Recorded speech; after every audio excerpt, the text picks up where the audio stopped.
এখন সময়টা হচ্ছে হাম এর। হাম ছড়ানোর সাধারণ উপায়গুলো বলছি।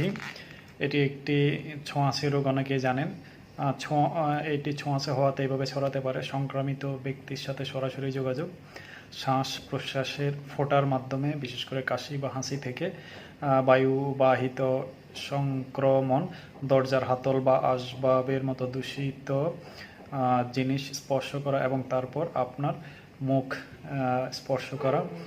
তারপর লক্ষণ দেখা দেওয়ার আগেই সংক্রামিত ব্যক্তির অজান্তে ভাইরাসটি কিন্তু ছড়িয়ে দিতে পারে। ফুসকুড়ি দেখা দেওয়ার 4 দিন থেকে বলা যায় যে 5 দিন পর্যন্ত হাম সংক্রামক। একবার শরীরের ভিতরে যদি প্রবেশ করে, ভাইরাসটি দ্রুত গলা, ফুসফুস, লিম্ফ নোডের মতো অঞ্চলে বৃদ্ধি পায় এবং পরে চোখ, মূত্রনালী, রক্তনালী, এমনকি মস্তিষ্কে ছড়িয়ে পড়ে। সাধারণত সংস্পর্শে আসার 9 থেকে 11 দিনের মধ্যে পরে লক্ষণগুলো দেখা দেয়।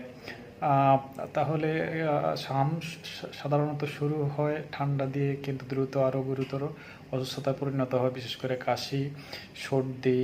তারপরে দেখা যায় যে চোখ লাল, পানি ভরা চোখ, এগুলো প্রায় সবসময় হয়ে থাকে। জ্বর বা হালকা জ্বর, যা হালকা থেকে খুব বেশি হতে পারে এবং ফুসকুড়ি তৈরি হওয়ার সাথে সাথে এর তীব্রতা বাড়তে পারে। প্রাথমিক লক্ষণগুলো জেনে নিই। 3 থেকে 4 দিনে যেগুলো হয়: শুকনা কাশি, সর্দি, গলা জ্বালা পোড়া করা, স্বর পাল্টে যাওয়া, পানিযুক্ত লাল বা চুলকানিযুক্ত চোখ, আলো দেখলে ফোবিয়া চলে আসা, শরীরে হালকা ব্যথা, ক্লান্তি, কপিলকের দাগ অর্থাৎ ছোট ছোট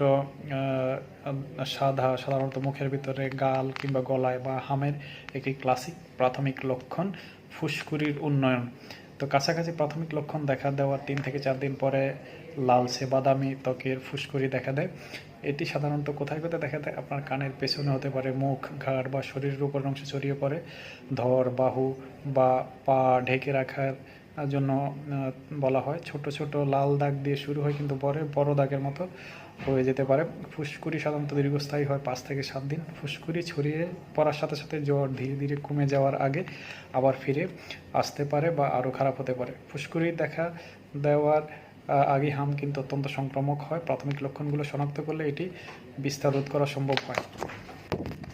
আবারও বলছি, হাম কিন্তু অত্যন্ত ছোঁয়াচে।